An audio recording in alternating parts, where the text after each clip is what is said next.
పాలకులు ఏ విధంగా చూస్తున్నారంటే తెలంగాణలో ఎక్కడ ఉన్నది బీసీ ఉద్యమం అనేది వాళ్ళకి పారామీటర్స్ ఉన్నాయి, మీటర్లు ఉన్నాయి. గ్రామంలో విప్లవం వస్తుందా? లేదు. ఎక్కడొస్తుంది విప్లవం? చదువుకున్న మేధావి బృందంలో అక్కడక్కడ వస్తుంది. మరి ఎక్కడ చూసినా తెలంగాణలో బీసీల మాట మాట్లాడుతున్నారంటే అది పాలకుడే సృష్టిస్తున్నాడు, పాలకుడే దాన్ని లేపుతున్నాడు, పాలకుడే చల్లారుస్తాడు. అవసరమైనప్పుడల్లా దాన్ని లేపుతూ ఉంటాడు. రేపు సాయంత్రానికి హైకోర్టులో జడ్జిమెంట్ ద్వారా మాత్రమే జూబ్లీ హిల్స్ అభ్యర్థి తేలుతాడు. ఎందుకు? ఒకవేళ అక్కడ అభ్యర్థి కానీ ఏదైనా అటు ఇటు అయితే జూబ్లీ హిల్స్లో బీసీ ఆట ఆడదామా?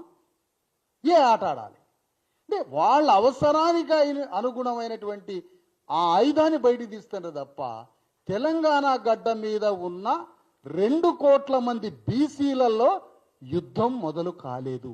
యుద్ధం మొదలైతే వెంటనే పాలక వర్గాలు ఢిల్లీ కూర్చొని 9th షెడ్యూల్లో పార్లమెంట్లో పెట్టి రక్షణ చట్టం మన చేతికి వచ్చింది. ఇంత అద్భుతమైన రక్షణ చట్టం రావాలి అంటే ఉద్యమం బయలుదేరాలి తెలంగాణ గడ్డ మీద. అది ఎంత పెద్ద శబ్దం రావాలంటే తెలంగాణ ఉద్యమం కన్నా 1,000,000 రెట్ల అతి మహాశబ్దం బయటికి రావాలి. దానికోసం ప్రయాణం కట్టాలి, ప్రెస్ క్లబ్లు దాటాలి, గ్రామాలకి పోవాలి, ఒక మహా ఉద్యమాన్ని సృష్టించాలి.